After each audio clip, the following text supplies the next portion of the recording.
بسم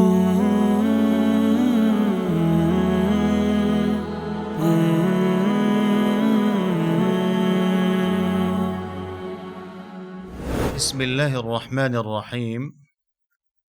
کله چې د سورة توبې نه ابتدا د تلاوت وي او د سورة توبې نه شروع کول وي، نو په اعتبار د وصل او د فصل سره دو سورته جوړیږي. یو ته ویل کېږي الوصل، بل ته ویل کېږي القطع یا الفصل.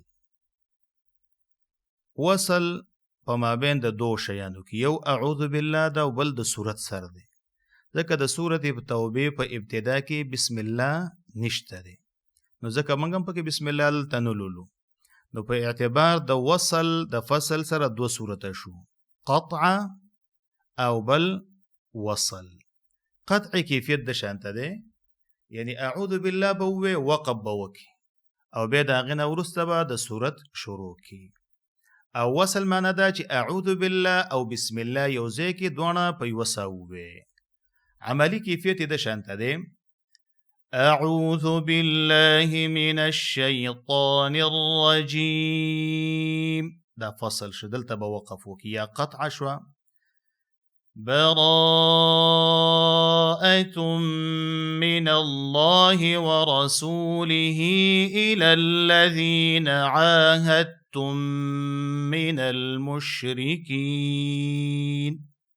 دا فصل شو.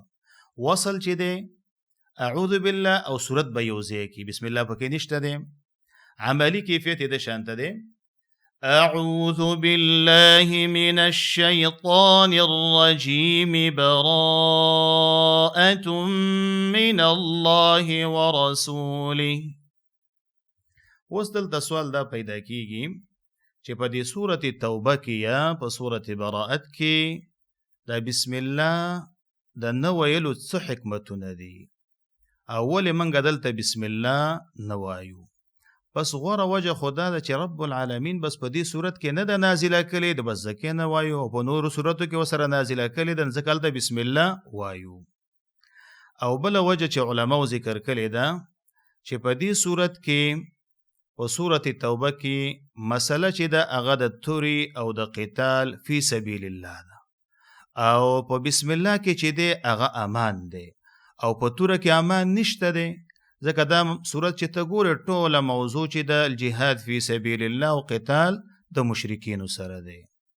نو په دې وجه باندې په توره کې امان نشته دی، او بسم الله کې څه شی دی؟ امان دی، د دواړو په منځ کې منافات دی، نو ځکه دلته بسم الله نشته دی. لکه څنګه چې امام شاطبي رحمه الله غي فرمایلی دی، ومهما تصلها او بدأت براءة لتنزيلها بالسيف لست مبسملا.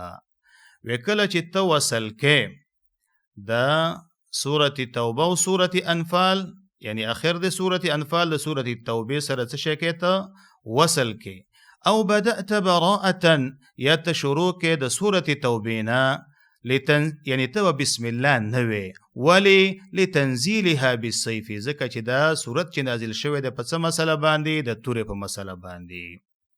او یا نور علما وجه دا ذکر کړی ده چې د سورة توبه چې دی او سورة انفال چې دی دا دواړه یو سورت شمارل کېږي، هلته موضوع د جهاد فی سبیل الله ده او دلته موضوع د جهاد فی سبیل الله ده او د قتال ده، بس د یو صورت د پاره یو بسم الله کافی وي، نو سورة انفال په سر کې بسم الله شته او دلته نشته دی. یا بل وجه دا ذکر شوی ده چې د عثمان رضی الله تعالی عنه چې کوم مصاحف لیکلیو نو هغې کې بسم الله نه وه، نو ځکه په دې صورت کې بسم الله پکې نشته دی. خو بله فایده دا یادول پکار دی چې کله سورة توبه د مین نه که څوک شروع کوي د مین د صورت نه، لکه اعوذ بالله من الشیطان الرجیم ما كان للمشرکین ان یعمروا مساجد الله، بیا د قاری د پاره اختیار دی که بسم الله وی او کنه وی. سبحانك اللهم وبحمدك أشهد أن لا إله إلا أنت استغفرك وأتوب إليك.